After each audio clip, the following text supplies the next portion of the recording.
humans are, if not one of the most effective species at adapting to change, because we go through the emotions we go through and we process through them and we work through them and we work through it together, oftentimes with the help of coaches, peers, mentors, that we adapt to change.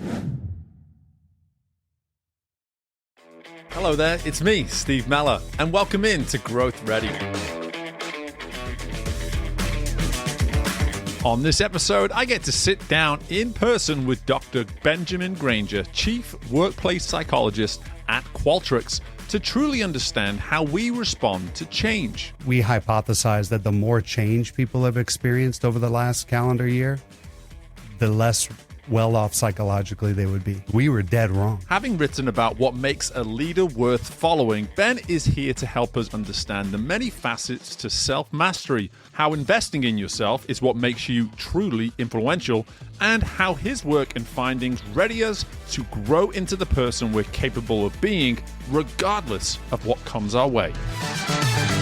Welcome into the most recent installment of GrowthReady. I am always excited to be doing these shows, but even more excited when I get to do these shows in person. And I'm excited to welcome in Ben Granger to the show today. And Ben, I already know we have so much to discuss, but you've listened to the show, so you know I have to ask you a question first before we go any further, because we're going to learn so much about you as we go. So Ben Granger, what does it mean to you to be growth ready? To have a growth mindset and be mentally in having that mental orientation that whatever I'm going to face right now, I'm going to learn as much as possible, and that I can improve at whatever it is, regardless of what the outcome would be performance-wise. Okay. So already we've got the recognition of the capacity on the front end. So mental orientation, we're going to unpack that term. Love that term already. There's also an inner, you're recognizing there needs to be a belief that you can in fact learn. So there's some adaptive qualities in there as well that I'm hearing. And I'm hearing that regardless of what it is you may encounter on the back end, whether the outcome is as positive as it gets or as negative as it gets, so to speak, that we all have that ability to still remain growth-minded, to still move forward. So I would love to learn, based on your story, where is it you've pulled that definition for what it means to be growth ready? If I go back to when I was a kid, I had what I would consider a fixed mindset about myself. You're an athlete. I was an athlete. My kids are athletes. I coach young athletes. And one of the things I recognize in myself for looking back, and what I also recognize in young kids that I coach, is that they often view themselves as fixed beings. You pick up a baseball bat, you jump in the pool, and you're not great at it. Right. Or my kids right now are trying to learn golf. And it's like, yeah, golf's hard, guys. It's not easy. Really, you can't just pick up a club and hit it like the pros. And so when I was young, I just viewed myself as like, well, not very good at baseball. I guess I just wasn't cut out for baseball. Struggled with English in school. I thought, hey, I guess English is just not for me. Maybe I'm just more a math guy. And the more I started studying in psychology, so I'm a psychologist, I started to realize that that is not objectively true. So even though I'm a psychologist, I'm fascinated by the brain, the neuroscience, what's going on in the physical structure of the brain that allows us to have a mindset, for example, or powers our thoughts. And what is objectively true is that through practice and quality repetition, you can get better at anything. Yeah.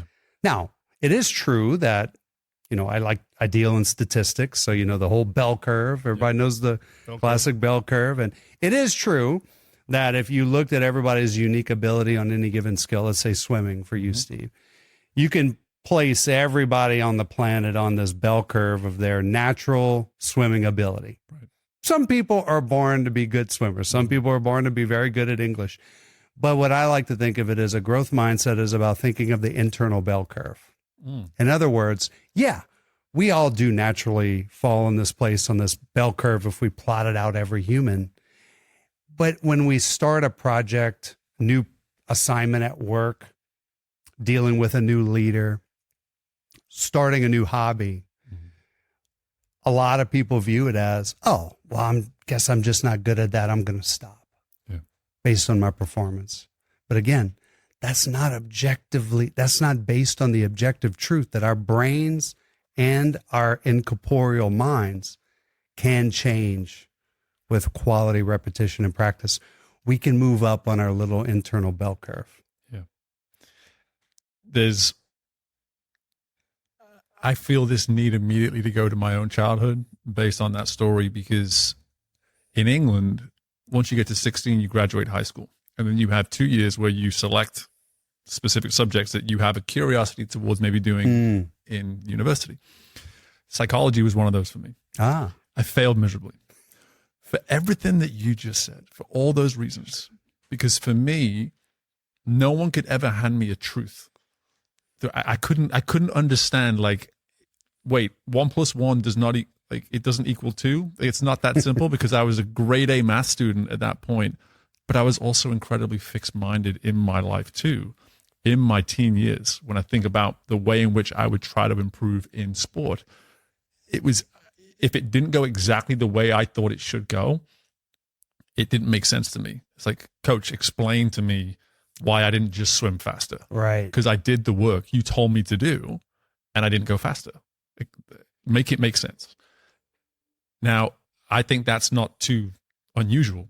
I agree. For a child to think that. I agree. You know, and you and I are both experiencing that at different age categories with our own kids.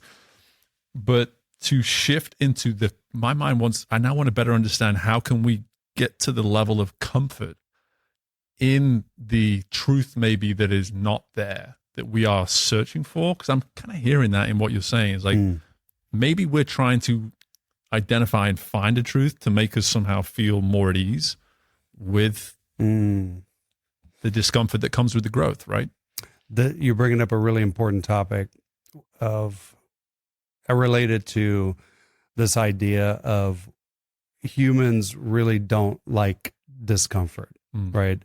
One of the things we talk about in our research, so I work for a company called Qualtrics. I serve as their chief workplace psychologist.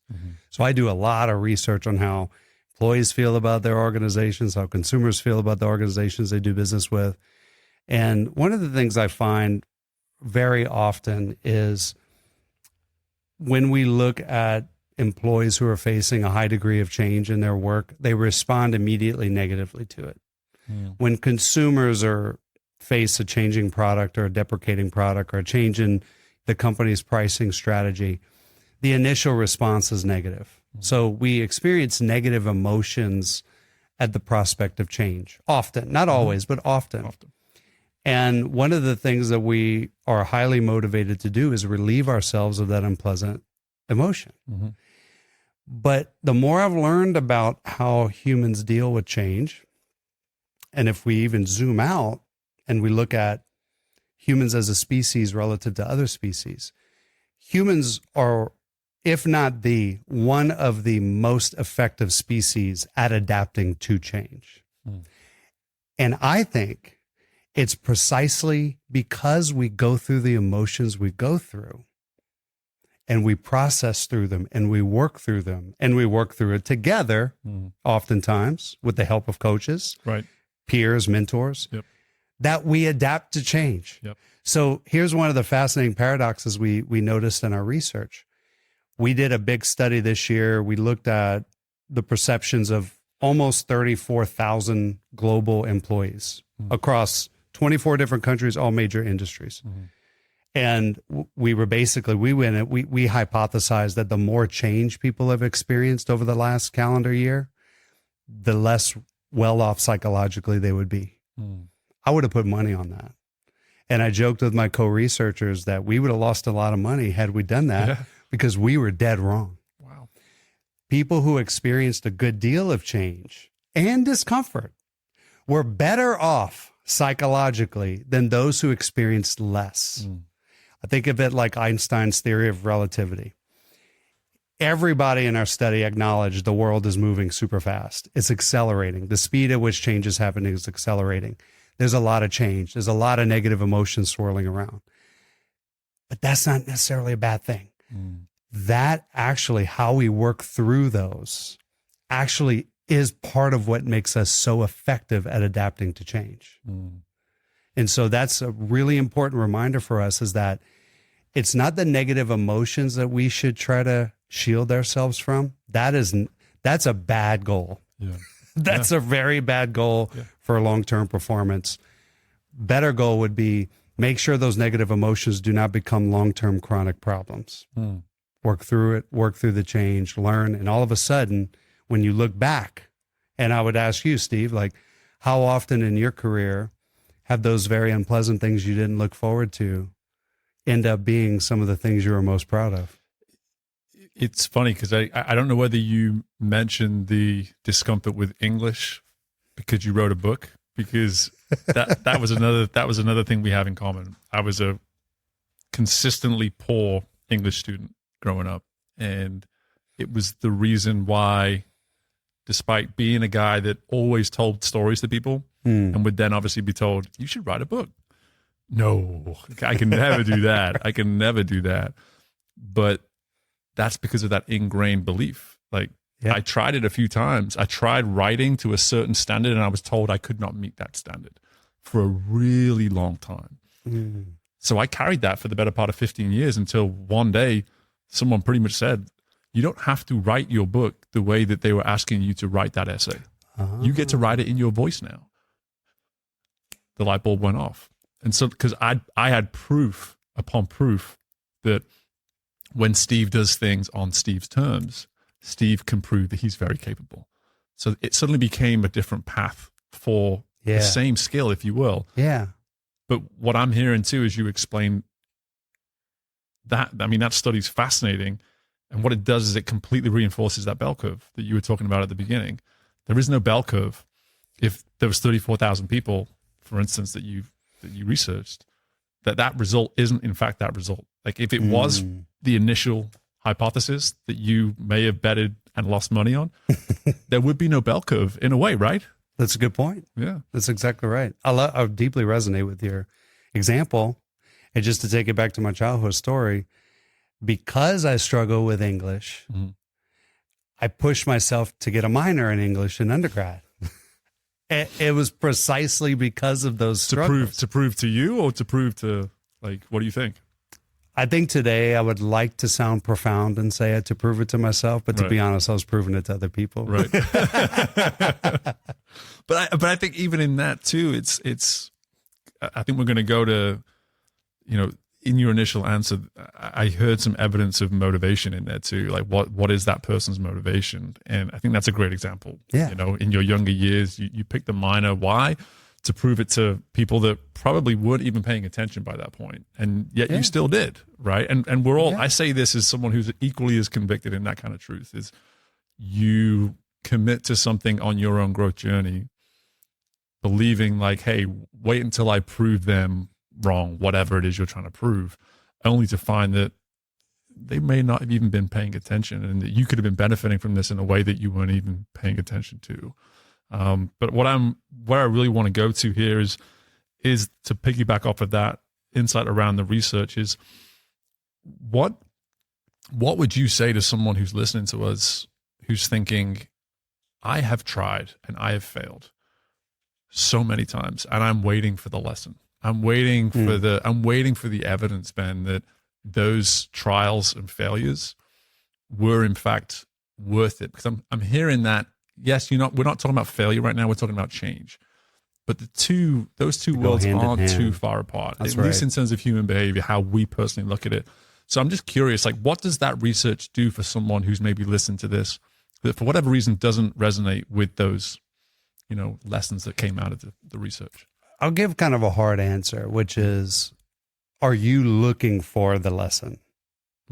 Which, because, and I don't think you meant this intentionally, but the way you framed that question was essentially like somebody saying, I haven't gotten the lesson yet, as if I'm entitled to the lesson.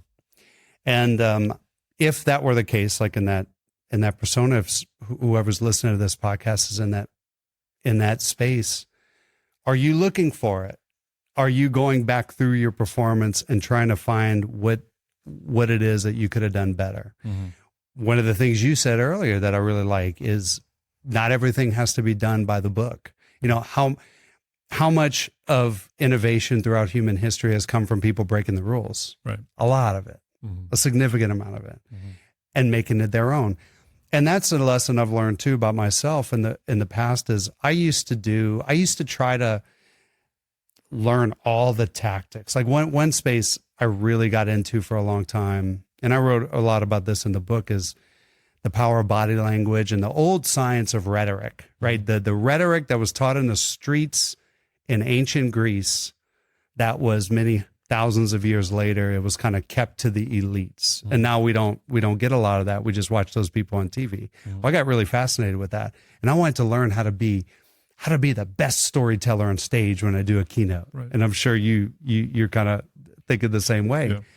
And one of the things I learned after watching my performances, I tried to overdo it. I'd go watch myself and I'd be like, I see all the techniques, but it looks orchestrated. It looks fake. It doesn't look authentic. So one thing I learned to do is, okay, Ben, keep learning, but then integrate it and do it your way. And just lean into who you are. Just like you said, like, I'm going to write the book on my terms. Yeah. I do think that, and we have data on this from consumers especially, people pick up on that. Yeah. What people want today, in my opinion, in this age of everything's fake, I don't trust anybody, they want real authenticity. So let's go back to your question. If someone's struggling through this, they're just not finding the lesson. Are you really looking for the lesson? Are you searching for the lesson and then making it your own? How do you make it your own for what makes you authentic and unique?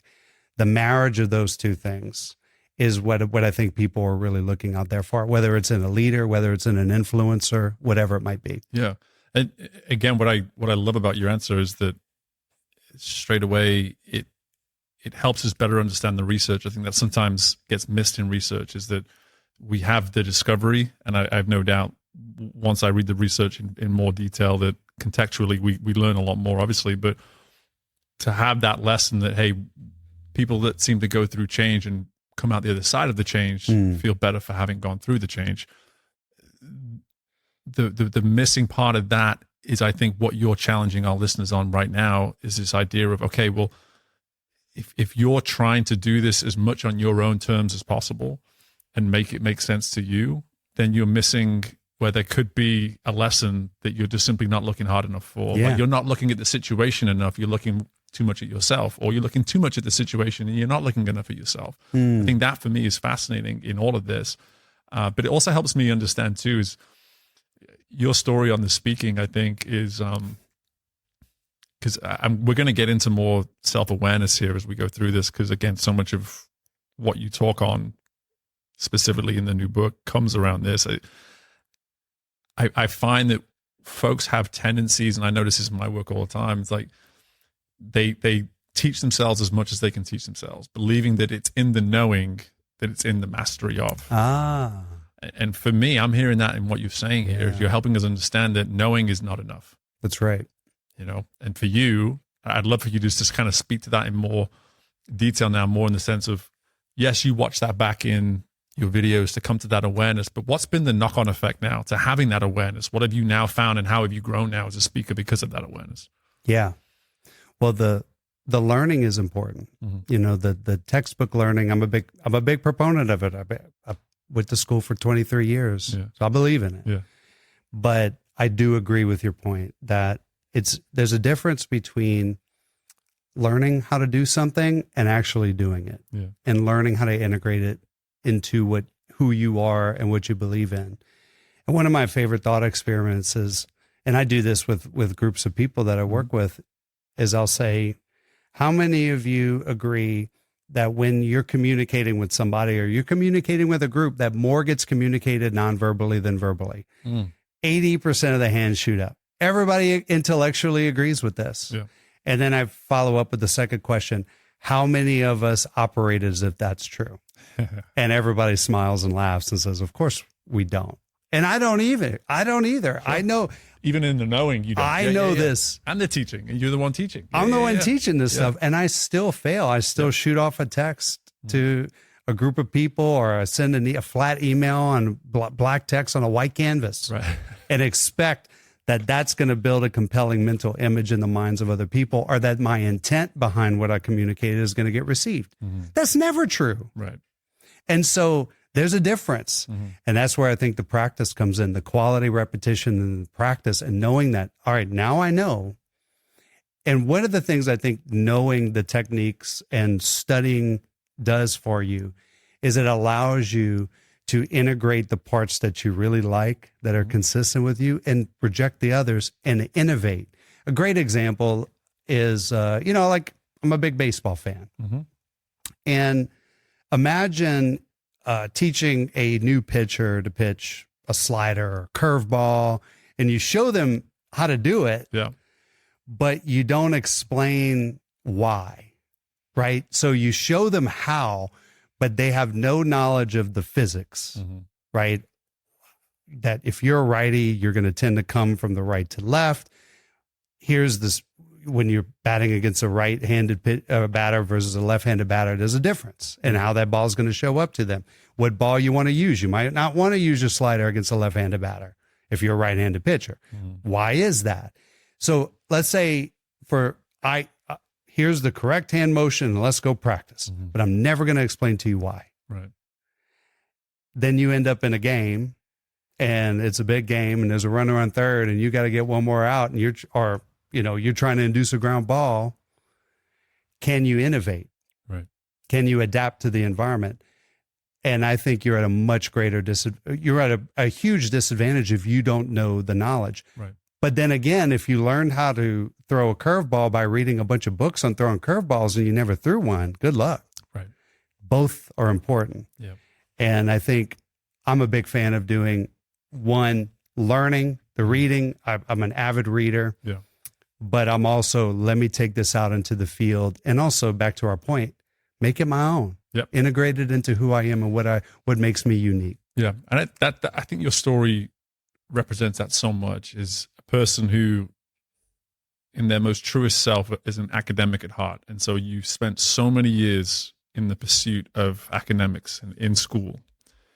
And it took, and then equipped with all that knowledge to then have these realizations when trying to best use it, that there is going to be a new bell curve that you now have to go through. Right. Around, okay, I have this knowledge, but the knowledge in itself is not enough. And to me, I've always described myself as a graduate of try. Like, yeah, I've always been someone who's willing to try. Yeah. And if it means that I failed 25 times in pursuit of that, then the error will be fine, but I'm graduating trial and error every single time to the point of where I'm hopefully going to get comfortable. I've always refrained from the academic side. I've always pushed back on that side. I call myself a social learner in that regard, but it's gotten me so far. Right. I now know when I'm in these certain moments, like I was giving you before we even pressed play here today, like I know with my interviews, I need to have a certain understanding. I can't just fly to going, hey, you're a good interviewer, man. Like you just roll with it every single time you sit down with someone. You got to know who you're talking to, And so there's these little moments, I think, in our lives where we just have to acknowledge, like, hey, what's gotten us here won't necessarily get us there. That's right. And in your case, I think I'm hearing that in abundance, that comfort you have with now trying it, but to now I want to go to the book now, and I just want to talk about this idea of, a leader worth following, how to master yourself, influence others, and create exceptional experiences. Immediately, just me doing what I do, the mastery of oneself was just what jumped out to me. And I've not read the book yet, so it's just full disclosures, make that clear. But the fact is, this notion to lead with mastering oneself is something I've spent a lot of time. There I am saying I've struggled with academics, but I've actually now really lent into that. And the self-awareness data is frightening, to say the least, in terms of like when you ask a room, hey, who here is self-aware? That 90% of people will put their hands up, but really only 10% of those 90% are actually self-aware. it is frightening. And so I'm curious for you to write a book about a leader worth following. What is the importance of mastering oneself? The original title of the book of my early manuscript was actually called Ethical Influence. And it was a play on the Robert Cialdini classic Influence. This has been one of the most impactful books I've ever read, highly recommended for anybody. But he's a social psychologist, and he talked about the different levers of social influence, like essentially what makes people do what they do in social environments. And as I started thinking about that, I was struggling with my own leadership, leading my own team, and I was going through the normal struggles any people leader would go through. And so I was like, I'm going to start just voraciously reading. So I started reading all different subfields of all different sciences, from physics to biology to anthropology to evolutionary psychology to my own home field of organizational psychology.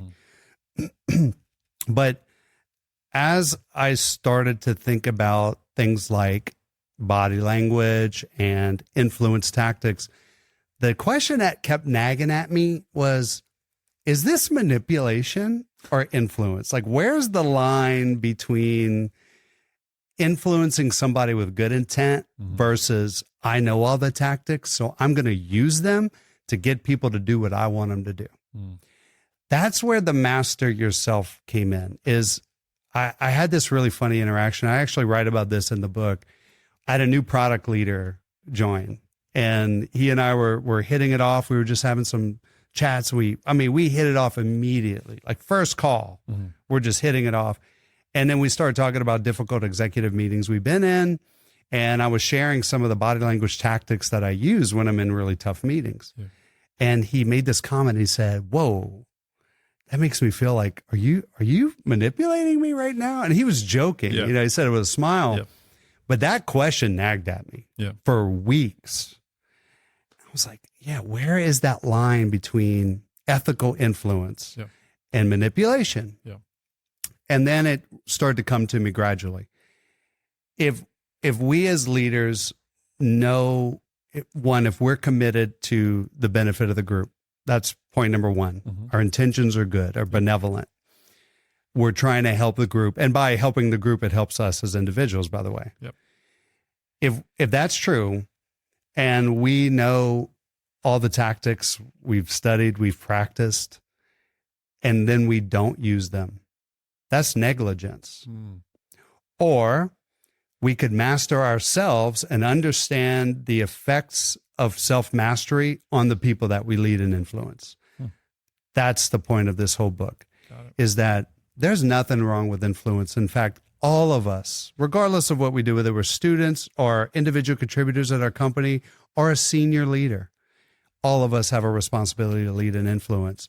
But in order to do that ethically and not raise other people's alarms of, ooh, I wonder what their motive is, you have to start with yourself. And if you master yourself, watch what happens to the way other people perceive you.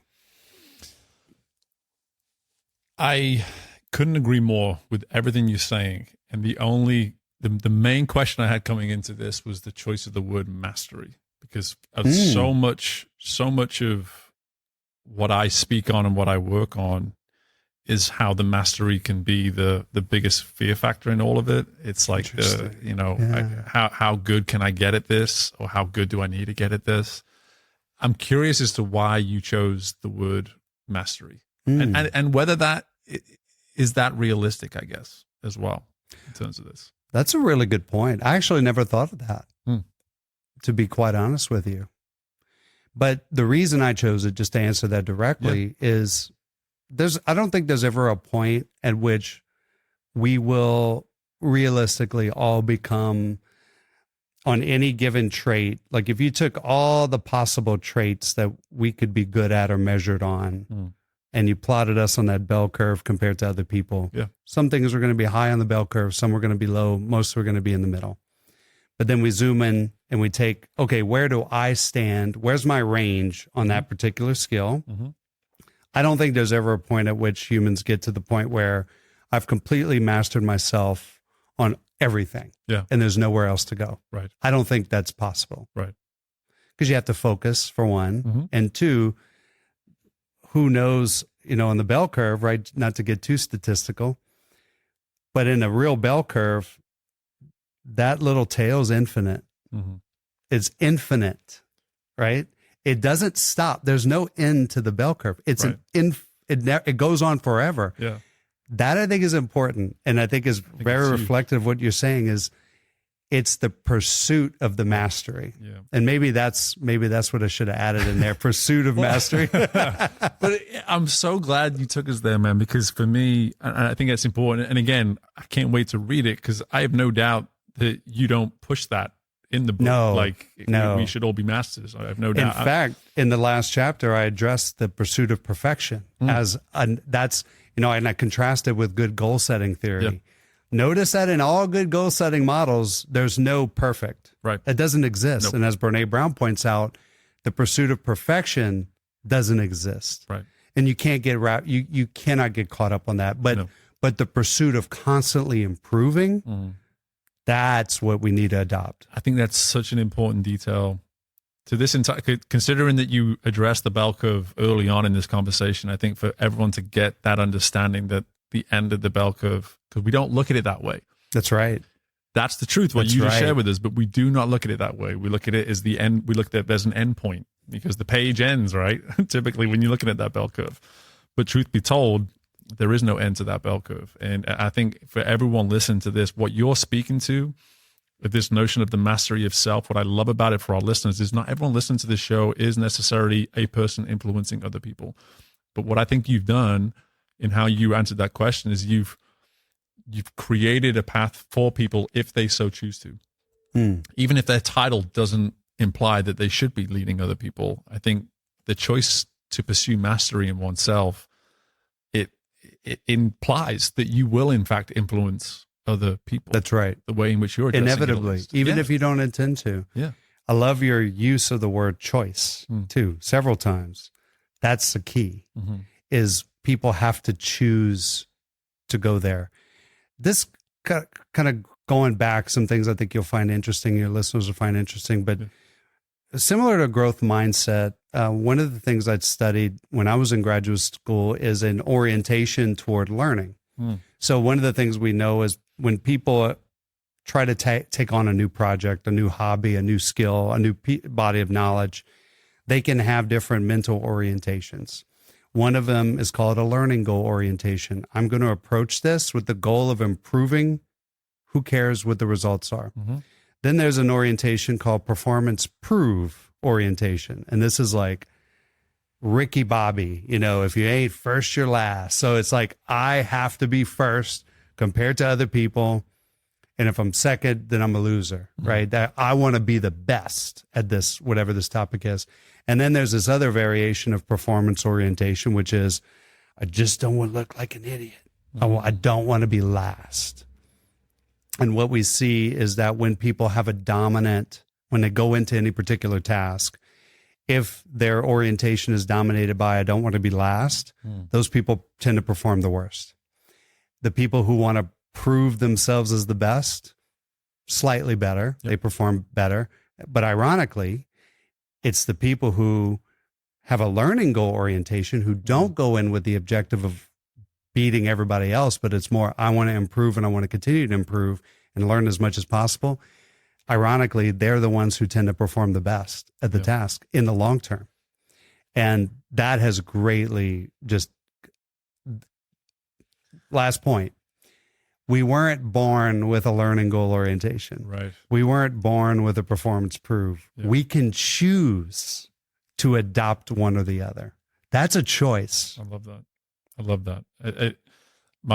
That you were talking about your kids learning golf, my mind went straight to don't hit it in the water, don't hit it in the water. And then what do? You hit it in the water. Right. Like that's it, right? That third description that you provided. And for us to lean into the learning orientation, I think what's great about your story and how I relate to your story is that I was that second until probably 24, 25 years old. It's just like I was all about, I'm going to prove, I'm going to prove, I'm going to prove, I'm going to win, I'm going to win, I'm going to win. It was this all or nothing type of approach. And it wasn't until in the last 5 years of my life that I've really welcomed in the importance of the learning orientation. I think I'm so glad you gave us that. I had it to circle back around in terms of your initial response, because I wanted people to understand what you meant by mental orientation there at the outset in your initial answer. And because for me, I think anyone listening to this who does in any way relate to one of the second or the third, like, I'm curious, is this a consistent approach across someone's entire life or within certain sections of their life? Because my mind went there straight away too, is I think about the work I've done around myself, but I know I'm still guilty at times in certain areas, in certain circumstances of falling right back into that performance guy who just wants to win at all costs. Right. So I'm just curious, like, what does the research say? What does the definition, I guess, say around the ability for us to maybe move across all three given circumstances, I guess? The research I'm familiar with is that people, depending on the task and depending on how new or experienced they are at it, they will go back and forth. Yeah. But again, it's a choice, and that's why we go back and forth across them. But one of the things you pointed out that I think is really important is that during times of high stress, high pressure, high uncertainty, which I think you could classify, ideal in the work world, the business world. For employees across the globe, it's highly stressful time. It's a highly uncertain time. Those are the times when we are more likely to revert back to our default. And unfortunately, those are the times when we need to break out of our default the most and be more flexible. But we have to recognize that in those times when we're under high pressure and high, that's when we're going to go back to our default. For you, that might be when you revert back to your performance prove. I'm more of a performance avoid, believe it or not. Like when I was growing up, I just didn't want to be last. Right. I just wanted to be part of the group. I wanted to be part of the middle of the bell curve. Yeah. I just don't want to be on the tail, getting picked on. That's all I want to do. I think you are giving our listeners permission that they have that choice. And I think that's huge. I think for people to understand that, I think about my own journey in therapy is that I was an all or nothing guy when I got into therapy. I was prove to the world, and it was at a detriment, and I felt like that was the approach I had to take because it worked for me when I was a successful swimmer. Why wouldn't it work for me in every other capacity of life? And it turns out the world wasn't very receptive to a guy that was constantly trying to prove himself all the time. I have a good friend, I won't mention his name, he's a great guy, but he often used to say, he's like, Ben, he's a super smart guy. Yeah. And he'd say, my goal going into these executive meetings is I want everybody to think I'm the smartest person in the room. And I was like, man, you realize that's a really dumb goal. Like the irony that's of that. a great way to make everybody else hate you. Right. But I think I remembered the point I was going to bring up earlier. It's that, we talked about when we're in those environments that are highly stressful, we kind of go back to our default. But in a work environment, sometimes we find ourselves in that situation where we feel like the stakes are really high, right? This is not a new project for me, or maybe it's not a new skill, but the CEO has eyes on this project. I gotta nail this. And so we orient ourselves to the objective. We orient ourselves to the goal. What I'm not saying is that that is necessarily a bad thing. But what I would suggest is in those periods where we feel like the stakes are extremely high, you might need to set your sights on a metric or a goal or a target. That might be necessary. Your livelihood or your job may depend on it.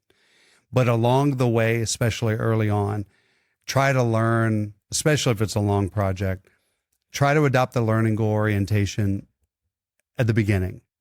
And then once you get closer to the end, you can start to apply that, now we have to nail the outcome, as long as we don't get wrapped around the axle of perfection, because that's a impossible goal.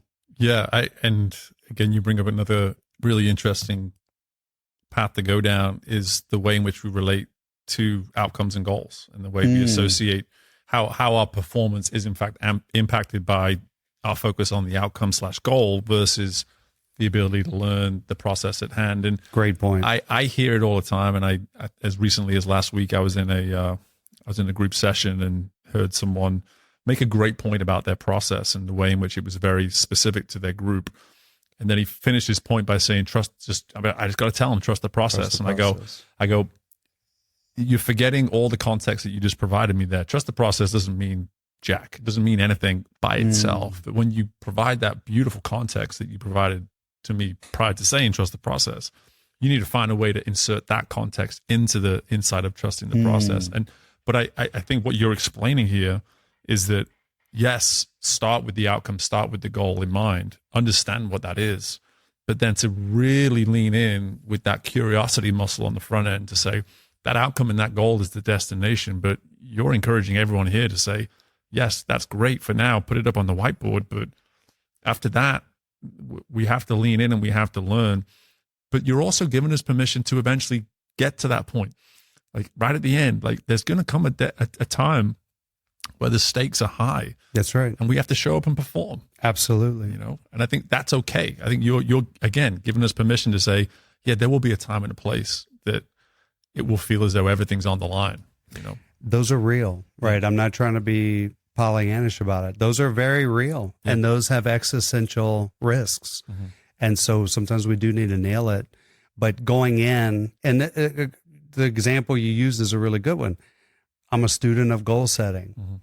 One of the things that we know about goal setting theory is that it's one of the most well-supported and validated practices that builds on human motivation theory. There's been over 1,000 studies done on the power of goal setting, and it works.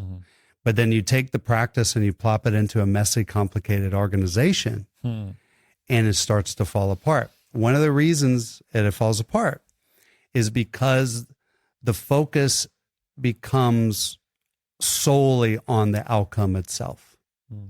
And another point of great irony is what I have found in my work in consulting business leaders around driving certain metrics, whether it's we want to improve the customer experience that we're creating through our products and services, we want to improve the experience our employees are having, we want to improve productivity, we want to improve revenue and margins, whatever that might be, is that becomes the thing that everybody's driving toward.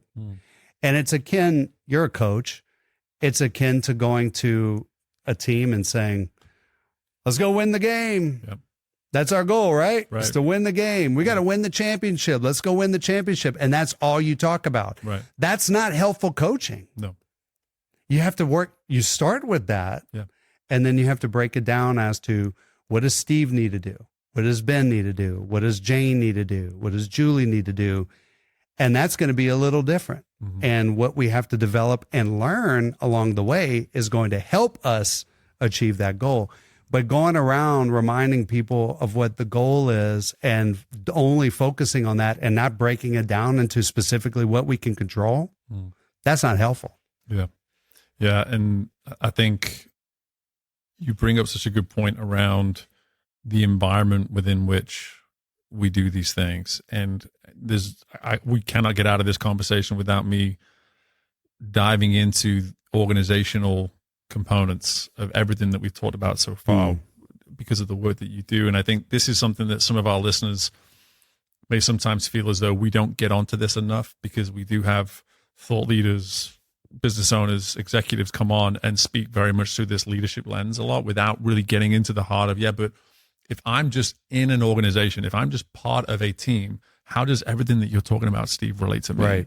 You know, and so I think with that being said, when you think about this notion of organizational comfort with the idea of helping people get more comfortable with the process, helping people focus on mastering themselves, how does someone focus on that when maybe they're in this organization where they don't feel as though they have a voice, or their thoughts matter enough for them to even master themselves? Like, great question. Talk me through that. That's a great question. One of the things you pointed out right at the beginning of this was the power of the environment. I have a whole chapter.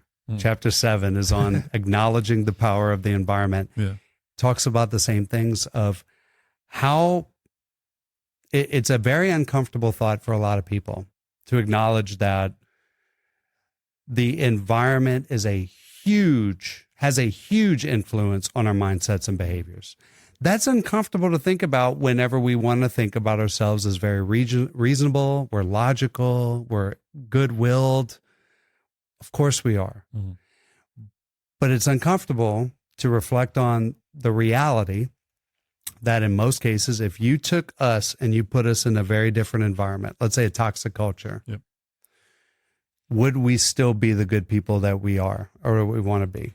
That's a really difficult question. Mm-hmm. Most people will say, of course I will. I'm true to my values. Yeah. And I truly believe people mean that. But we drastically underappreciate the power of the environment that we're in. When humans are looking for, especially when there's a high degree of uncertainty, mm-hmm. when we're new in an organization, we're looking for what should we be doing? Mm-hmm. We look at the culture. What is culture? The shared behavioral norms, the shared mindsets and behaviors of the group. Would we act totally differently if we're surrounded by a group of people acting one way? Would we act totally differently because it's aligned with our values? Right. For a while. Yeah. And then all of a sudden start sliding down that slope. Mm. And then eventually that slope gets real slippery. And one day we look in the mirror and we say, I don't know what I'm looking at. Right. I think it's much better for us to know that going in. Mm. So how do you operate in a really tough environment? I get asked this, Steve, this is a fantastic question. I get asked this a lot by middle managers, frontline leaders, right, who's saying like, look, I love what you're saying. Right. I love all this, but my leaders are awful. Like it's the culture's toxic. How do we fight against that? How do I operate? How do I apply these things? Mm-hmm. The good news, well, let me start with the bad news. Okay. The bad news is you got a much harder job. Yeah. Let's be real. Yeah. And I think thinking anything else is foolish. Mm-hmm. Expect that you got a harder job on your hands. Go into it with that expectation. But here's the good news is even within a toxic culture or a tough culture where you have tough leadership, that's very common. You can have good, healthy climates inside of an organization. And I think about like a company as a big ball. Mm-hmm. And let's say you got a big company, hundreds of thousands of people. Some of my clients even have millions of employees, which is hard to get my mind around. Yeah, really hard. So you have thousands, tens of thousands, hundreds of thousands of people, but then you have a little marketing group, and you have your Asia Pacific group, and you have your team in Sydney, Australia, and you have your group in Canada, and you have your sales organization. Within that broader organization are subclimates. Mm. You have a sales team inside of the sales department in Canada, right? So you can keep breaking these little bubbles down. What I suggest leaders do is if they're in those tough environments, build the culture from the inside out. Mm. Create a good team climate in your team. For example, when I've managed teams and we've gone through organizational change, that's the goal that I set for myself is to create a climate where people feel psychologically safe. Mm. Did they feel psychologically safe outside of the walls of my team? I don't know. I think some of them would say sure, some of them would say no. Yep. But at least within my team, within my purview, what I could control, that was my goal, is to create that safe environment. Now imagine you have a big organization and you have a couple of leaders who start chipping away at that. Mm. Well, what's that going to start to do? That's going to start to create some FOMO, and you're going to start to influence from the bottom up and from the inside out. That can change an organization. Yeah. Your job's tougher. Yeah. Be real about that. I'm not going to sugarcoat that, but it is possible to operate. Yeah. Control what you can control. I think using the word climate is essential here, because culture is such an ambiguous term. It's just like you don't know where to start with it half the time. Right. And right. Whereas climate, it feels like straight away we are literally measuring something, and for someone to say, is this a strong climate? Is this when you say strong, great culture, it's like, yeah, but that could mean 1,000 things to 1,000 people. When you talk about a climate, immediately straight away, I'm inclined to say, okay, I want to know more about what your climate represents. Like what's the identity of your climate? Where do you even start with that climate? And I would like to believe quite quickly I can understand what's being measured, and your values probably are going to be somehow involved in that measuring process of the climate.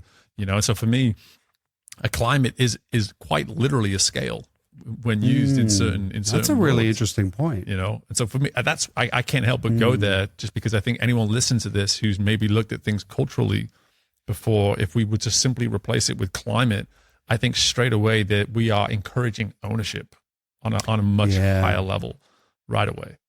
I don't know what you think about that. That's a great takeaway. I'd actually never thought about that. The measurability or the implied measurability of climate versus culture. Totally agree with your comment about culture being this thing that everybody kind of intuitively gets what it is. But I bet if we were to walk at 100 random people outside of here, we asked them to define culture, you get 100 different answers. Yeah. It's very ethereal. Yeah.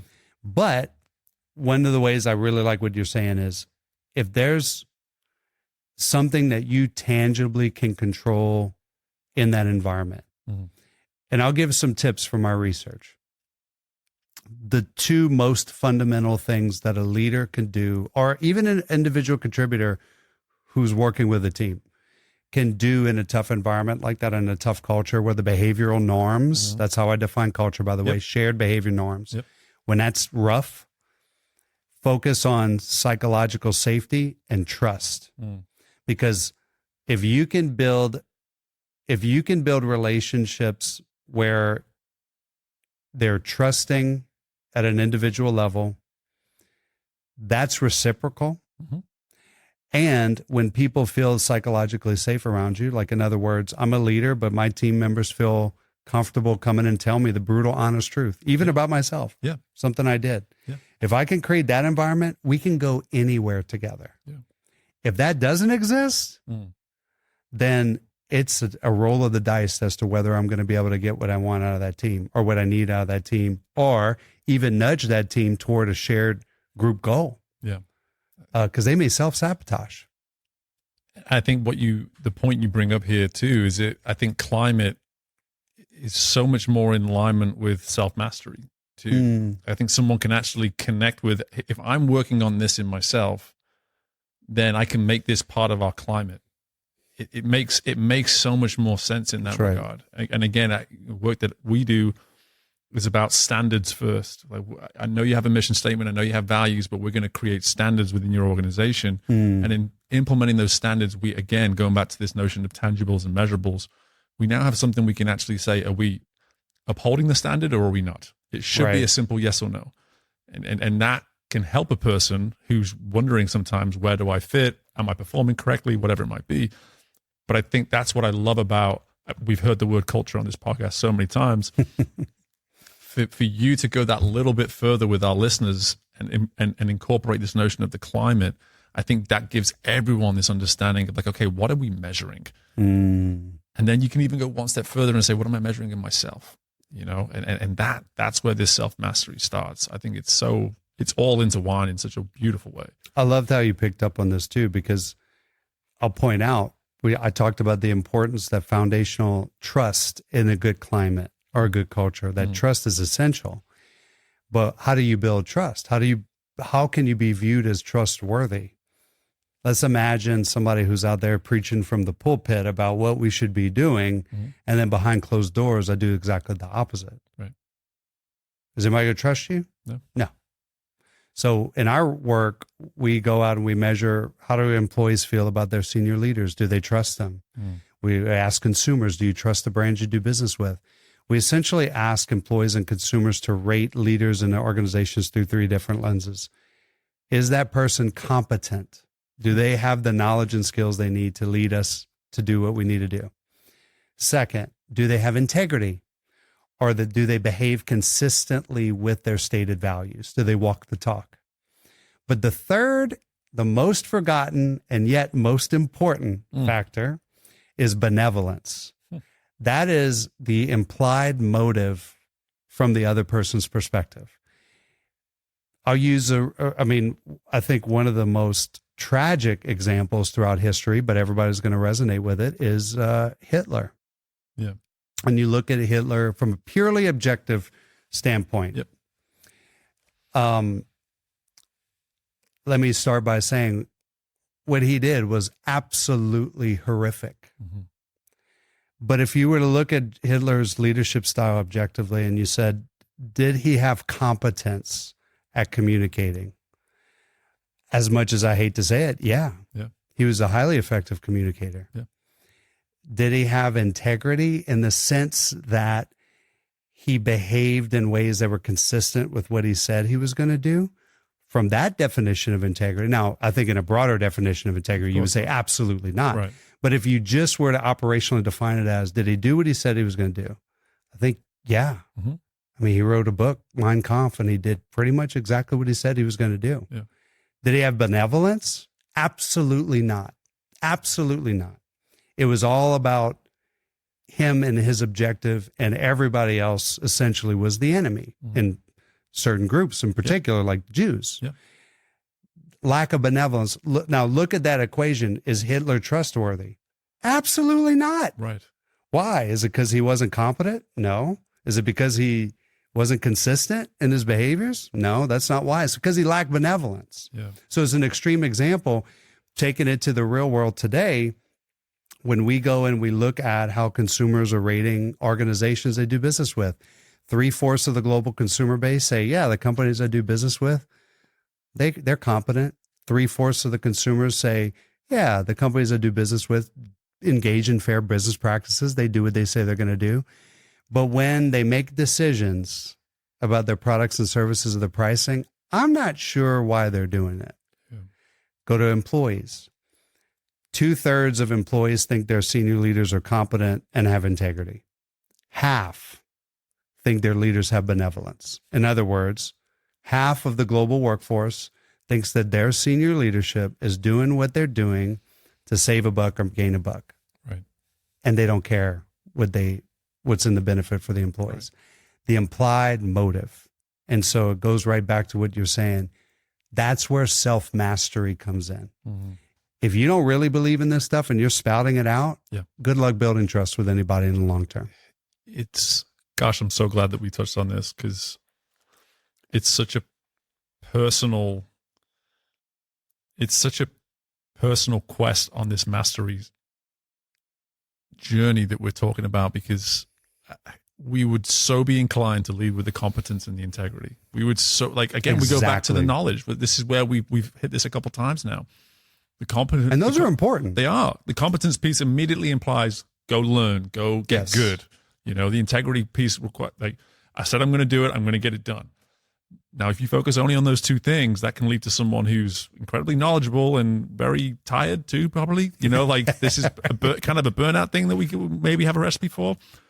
So the benevolence part of it too, it's if you are working with someone that has your best interest in mind as well, then you're going to actually be protected in how you execute those first two things as well. Because I know you're talking about this from the perspective of the leader, but it's reciprocal. There's both sides of it. 100%. Like this is, you are practicing it from the leadership standpoint, but to do it to a point where you are practicing this self-mastery, this awareness of self, you're doing it in a way to where you're inviting the person you're leading to do the same.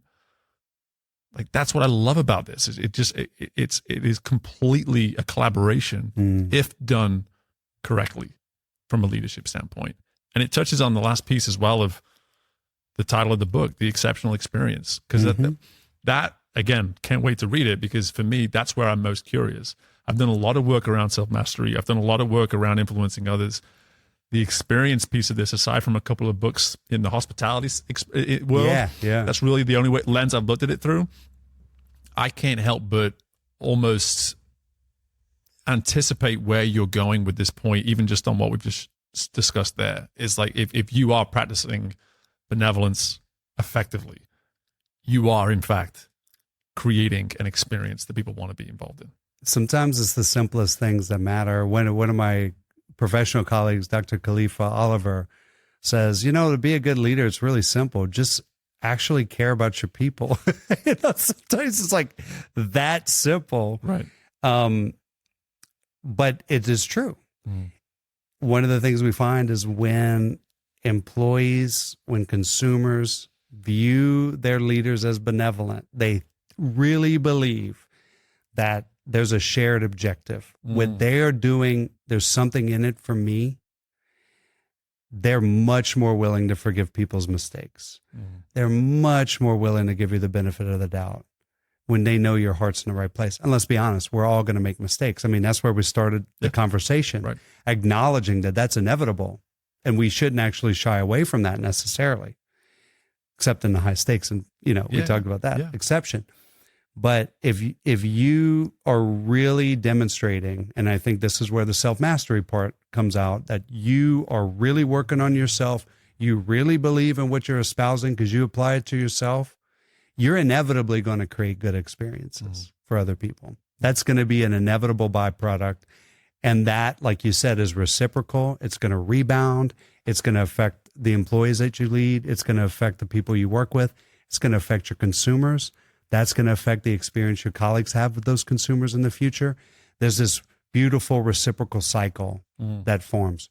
Or we can bypass the self-mastery and we can create a vicious cycle that feeds itself and spirals down. Yeah.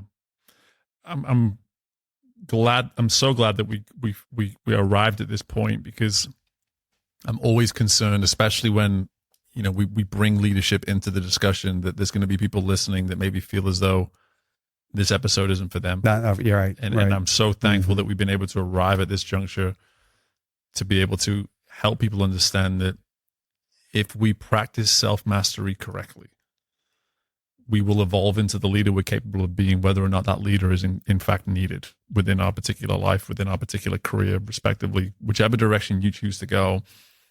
But the good news is that if we start with that, and we start with things like competence, integrity, benevolence, that we position ourselves at any point to shift into leadership. It could be within your own household, right? Exactly. It doesn't have to be within a Qualtrics, doesn't have to be within a million-person organization, whatever it might be. It can be anywhere within your life. And I think what you have allowed us to understand here, Ben, is this equation, if you will, of the mental orientation, what it is we can learn, and regardless of the situation and how you answered that initial answer, you've helped us understand every single bit of that along the way in this hour. And I would happily speak with you for another hour, but our listeners are used to us going about an hour. And Fair enough. Hey, this, if anything, it just means that when the next book comes along, we might just have to do this again. Yeah, we could do it again. But Ben, listen, before I let you go, brother, where can I know there's plenty of platforms for us to learn more about you, and I also want to give people a chance to access your book too. So where can we learn more about you and access the book? Great place to go is benjamingranger.com. I have a little website centered around the book. You can access a lot of my other writing and podcast episodes I do, but it has a link to the book, all online platforms you can get it. And also added this one thing. We were kind of jamming this off the screen. We were jamming out with the guitar in the studio here. So I'm a big music nut. Yeah. And one of the things that is also on the website, which, being now in Louisiana, you'll appreciate this, is on the Lagniappe page. Yeah, I saw that on the website. Yeah. So this is a playlist that accompanies the book. So I have songs that influence my writing, organized by chapter of the book. The funny backstory here is I'm a first-time author. Yeah. So I learned a lot of hard lessons along this process. Yeah. My first draft of my manuscript had like 30 song quotes weaved in as epigraphs and things. And I sent it to the editor, and she's like, "Oh, this is awesome. Do you have permissions to use all these song quotes?" I'm like, "Well, I don't know what that is." Right. It's like, "Yeah, you can't do that." The artists get a little fussy about that. Yeah. So I had to pull it all out, sadly. But what I did was, the music is a major influencer for me, not just in my personal life as a hobby, but also in my professional life. I find a lot of meaning in it and connection. Yeah. So I created it. It's a little scavenger hunt for the reader. Like, what's the lesson this song is trying to teach? But also it's a great memory aid, because memory actually helps us remember the lesson. So that's another place. I figured there had to be an academic tie to it somewhere. Of course, of course. I'm a nerd. Well, I like to believe that in the course of this conversation, we've given you the space to, really give your nerd, the space it needed to come out. But also, I'm so glad that we've had enough space and opportunity to learn more about your story and just really give so much of what could easily be considered academic, like the essence it deserves to make it relatable to us as just human beings. So, Ben, I appreciate this. This was an absolute pleasure, and thanks for joining the show, brother. Right back at you, man. Thanks for having me. Thanks for the platform.